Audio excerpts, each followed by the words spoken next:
Hello everyone, welcome to करंटपुर। तो आज के डेली करंट अफेयर्स की सीरीज़ में हम लोग देखेंगे 11 जून 2023 के करंट अफेयर्स को। और वीडियो में एंड तक बने रहें। वीडियो के एंड में 10 जून 2023 के करंट अफेयर्स का हम लोग रिवीजन करेंगे और ये आपको आने वाले सभी कॉम्पिटिटिव एग्जाम के लिए काफ़ी हेल्पफुल होने वाले हैं। तो अगर आप चैनल पर नए हैं तो चैनल को सब्सक्राइब जरूर कर लें, बेल आइकन को प्रेस कर लें ताकि वीडियो की नोटिफिकेशन आपको मिलती रहे। क्वेश्चन है पहला कि प्रधानमंत्री श्री नरेंद्र मोदी 11 जून 2023 को कहां पहले राष्ट्रीय प्रशिक्षण सम्मेलन का उद्घाटन करेंगे। आंसर है ऑप्शन ए, नई दिल्ली में। प्रधानमंत्री श्री नरेंद्र मोदी 11 जून 2023 को अंतर्राष्ट्रीय प्रदर्शनी और सम्मेलन केंद्र प्रगति मैदान नई दिल्ली में पहले राष्ट्रीय प्रशिक्षण सम्मेलन का उद्घाटन करेंगे। देश भर में प्रशासनिक सेवा प्रशिक्षण संस्थानों के बीच सहयोग को बढ़ावा देने और प्रशासनिक अधिकारियों के लिए प्रशिक्षण अवसंरचना को मजबूत करने के उद्देश्य से क्षमता निर्माण आयोग द्वारा राष्ट्रीय प्रशिक्षण सम्मेलन का आयोजन किया जा रहा है। इस सम्मेलन की मेजबानी क्षमता निर्माण आयोग करेगा। इसमें केंद्रीय प्रशिक्षण संस्थानों, राज्य प्रशासनिक प्रशिक्षण संस्थानों, क्षेत्रीय और मंडल प्रशिक्षण संस्थानों तथा अनुसंधान संस्थानों सहित प्रशिक्षण संस्थानों के 1500 से अधिक प्रतिनिधि भाग लेंगे। ज्वालामुखी में विस्फोट के कारण चर्चे में रहा किलाउआ ज्वालामुखी किस देश में स्थित है। आंसर है ऑप्शन सी, अमेरिका में। किलाउआ, जिसे कि माउंट किलाउआ भी कहा जाता है, संयुक्त राज्य अमेरिका के हवाई द्वीप के दक्षिण पूर्वी भाग पर हवाई ज्वालामुखी राष्ट्रीय उद्यान में स्थित है। अमेरिकी भूवैज्ञानिक सर्वेक्षण के अनुसार हवाई में दूसरा सबसे बड़ा ज्वालामुखी किलाउआ 3 महीने के विराम के बाद 7 जून 2023 को फूटना शुरू हुआ। इसे विश्व के सबसे सक्रिय ज्वालामुखियों में स्थान प्राप्त है तथा इसका आकार गुंबद के समान है। सीमा सुरक्षा बल और बॉर्डर गार्ड बांग्लादेश के बीच महानिदेशक स्तर का 53वां सीमा समन्वय सम्मेलन 11 से 14 जून 2023 को कहां आयोजित किया जा रहा है। आंसर है ऑप्शन सी, नई दिल्ली में। सीमा सुरक्षा बल और बॉर्डर गार्ड बांग्लादेश के बीच महानिदेशक स्तर का 53वां सीमा समन्वय सम्मेलन 11 से 14 जून 2023 को नई दिल्ली में शुरू हो रहा है। सीमा सुरक्षा बल के शिष्टमंडल का नेतृत्व बल के महानिदेशक डॉक्टर सुजाय लाल थाउसेन करेंगे, जबकि major general AKM Nazmul Hasan border guard Bangladesh के शिष्टमंडल का नेतृत्व करेंगे।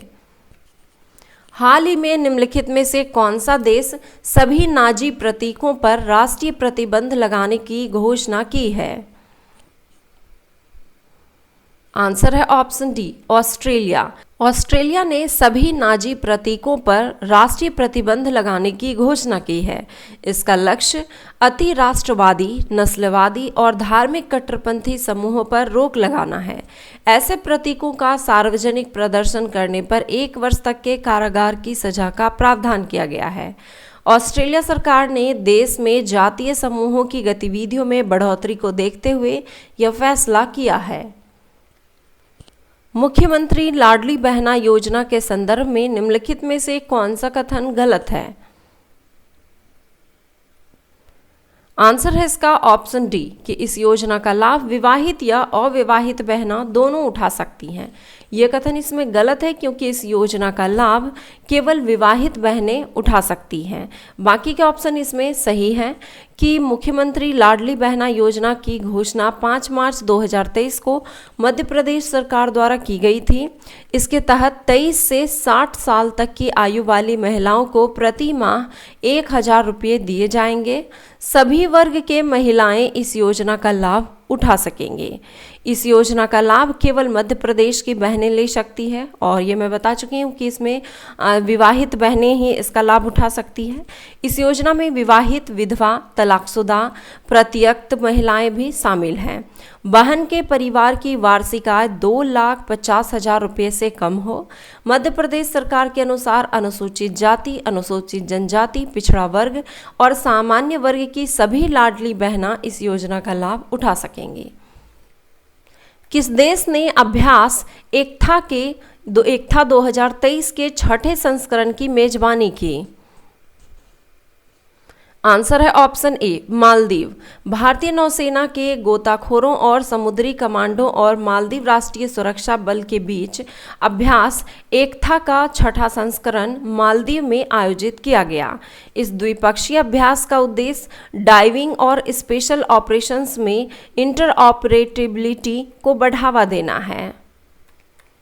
मर्सर के कॉस्ट ऑफ लिविंग सर्वे 2023 के अनुसार भारत में प्रवासियों के लिए सबसे महंगे शहर कौन सा है?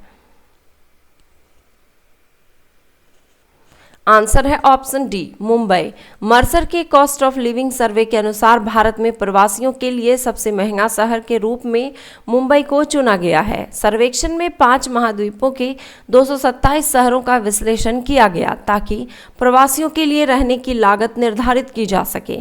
मुंबई के बाद नई दिल्ली और बेंगलुरु सूची में क्रमशः दूसरे और तीसरे स्थान पर है। हाल ही में कौन सा देश ध्वनि की गति से 15 गुना अधिक गति से यात्रा करने में सक्षम हाइपरसोनिक मिसाइल फतह का सफल परीक्षण किया है? आंसर है ऑप्शन सी, ईरान। ईरान ने ध्वनि की गति से 15 गुना अधिक गति से यात्रा करने में सक्षम हाइपरसोनिक मिसाइल का परीक्षण किया है। इस मिसाइल को फतह या विजेता नाम दिया गया है। निम्नलिखित में से किसे क्रेडिट ब्यूरो ट्रांसयूनियन सिविल के गैर कार्यकारी अध्यक्ष के रूप में नियुक्त किया गया है? आंसर है option B, V Anant Raman को। बैंकर वी अनंत रमन को क्रेडिट ब्यूरो ट्रांसयूनियन सिविल के गैर कार्यकारी अध्यक्ष के रूप में नियुक्त किया गया है। अनंत रमन ने श्री एम.वी. नायर का स्थान लिया है। युगांडा में भारत के उच्चायुक्त किसे नियुक्त किया गया है? आंसर है ऑप्शन बी, उपेंद्र सिंह रावत को। उपेंद्र सिंह रावत को युगांडा में भारत का उच्चायुक्त नियुक्त किया गया है। एनडीआरएफ की किस लैब्राडोर प्रजाति की फीमेल डॉग को तुर्की में आए विनाशकारी भूकंप में एक 6 साल की मलबे में दबी बच्ची की जान बचाने के लिए सम्मानित किया गया? आंसर है ऑप्शन ए, जूली को।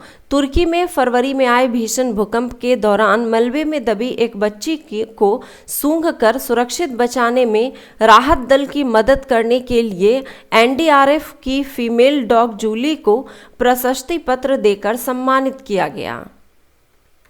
यूनेस्को मिशेल बैटिस पुरस्कार 2023 से किस भारतीय को सम्मानित किया गया?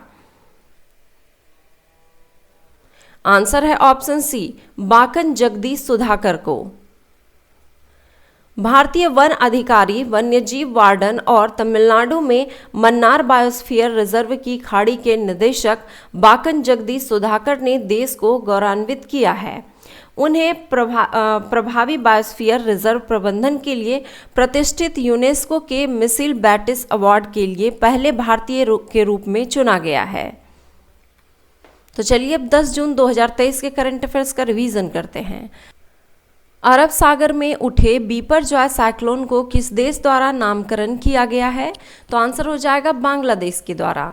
स्वदेशी रूप से डिजाइन और विकसित वरुणास्त्र का क्या है? तो ये हैवी वेट टॉर्पेडो है।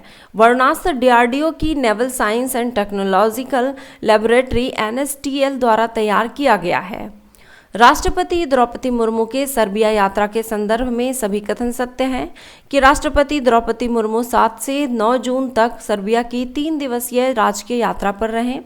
भारत और सर्बिया 1 बिलियन यूरो के द्विपक्षीय व्यापार के लिए सहमति बनी। भारत सर्बिया बिजनेस फोरम की बैठकों में दोनों देशों के बीच आर्थिक साझेदारी बढ़ाने पर भी जोर दिया गया। 71वां मिस वर्ल्ड पेजेंट 2023 का आयोजन किस देश में किया जाएगा? तो भारत में किया जाएगा। महिला एवं बाल विकास मंत्रालय द्वारा स्थापित वन स्टॉप सेंटर संबंधित है किससे? तो यह महिलाओं के लिए पुलिस, चिकित्सा, कानूनी सहायता और परामर्श प्रदान करने की व्यवस्था करता है। भारत ने 5 जून 2023 को चेन्नई से किस देश के लिए देश का पहला अंतर्राष्ट्रीय क्रूज जहाज MV एम्प्रेस लॉन्च किया? आंसर हो जाएगा इसका श्रीलंका के लिए। 7-8 जून 2023 तक 3 नौसेनाओं के बीच पहले त्रिपक्षीय समुद्री साझेदारी अभ्यास में निम्नलिखित में से कौन कौन सा देश शामिल है? तो भारत, फ्रांस और UAE। विश्व नेत्रदान दिवस, वर्ल्ड आई डोनेशन डे किस तिथि को मनाया जाता है? तो ये मनाया जाता है 10 जून को। बाल श्रम पर 17वां राष्ट्रीय वेबिनार का आयोजन किस तिथि को किया जाएगा? तो ये 12 जून को किया जाएगा। भारत और न्यूजीलैंड के उद्योग और उद्योग संघों के बीच पहली गोलमेज संयुक्त बैठक 8 जून 2023 को कहाँ आयोजित की गई? तो नई दिल्ली में। बैलिस्टिक मिसाइल अग्नि प्राइम किसके द्वारा विकसित किया गया है? तो DRDO के द्वारा। तो ये थे आज के करंट अफेयर्स। आई होप कि वीडियो आपको पसंद आया होगा। वीडियो पसंद आया तो लाइक ज़रूर करें, कमेंट करें और अपने दोस्तों के साथ शेयर ज़रूर करें। धन्यवाद।